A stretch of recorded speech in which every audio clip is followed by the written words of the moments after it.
హైడ్రా కేవలం హైదరాబాద్ వరకే పరిమితమని తెలంగాణ సీఎం రేవంత్ రెడ్డి స్పష్టం చేశారు.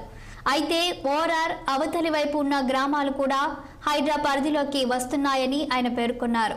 మీడియాతో చిట్చాట్ చేసిన సీఎం రేవంత్ రెడ్డి ఎవరిని వదిలిపెట్టమని హెచ్చరించారు.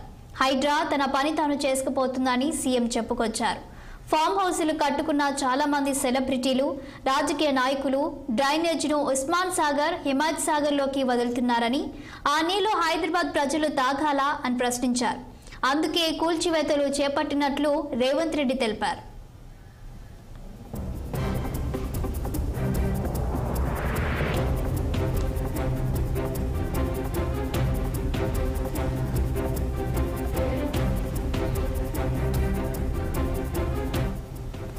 జన్వాడ ఫామ్ హౌస్ ను కేటీఆర్ లీజ్ కు తీసుకున్నట్టు చెబుతున్నారని గుర్తు చేసిన రేవంత్ రెడ్డి లీజ్ విషయాన్ని అఫిడవిట్ లో ఎందుకు పేర్కొనలేదని ప్రశ్నించారు.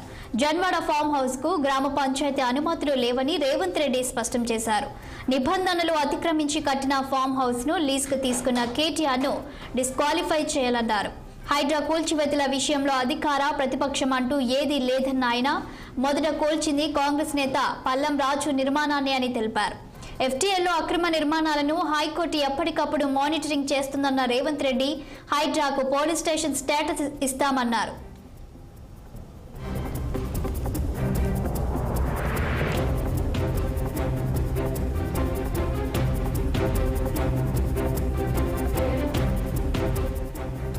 తమ ఫ్యామిలీ మెంబర్స్ అక్రమ నిర్మాణాలు ఉంటే తమకు లిస్ట్ ఇవ్వాలని, నిలబడి కూల్చేస్తామని స్పష్టం చేశారు.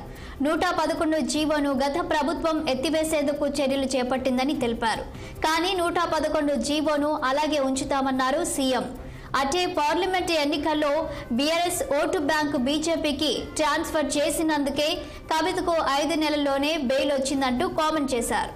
ఇక అందరికీ రుణమాఫీ జరుగుతుందన్న సీఎం రేవంత్ రెడ్డి కలెక్టర్ల దగ్గర గ్రీవెన్స్ పెట్టామన్నారు. రుణమాఫీ కాని వారి లిస్టు కలెక్టరేట్లో ఇస్తే పరిశీలిస్తామన్నారు సీఎం రేవంత్ రెడ్డి.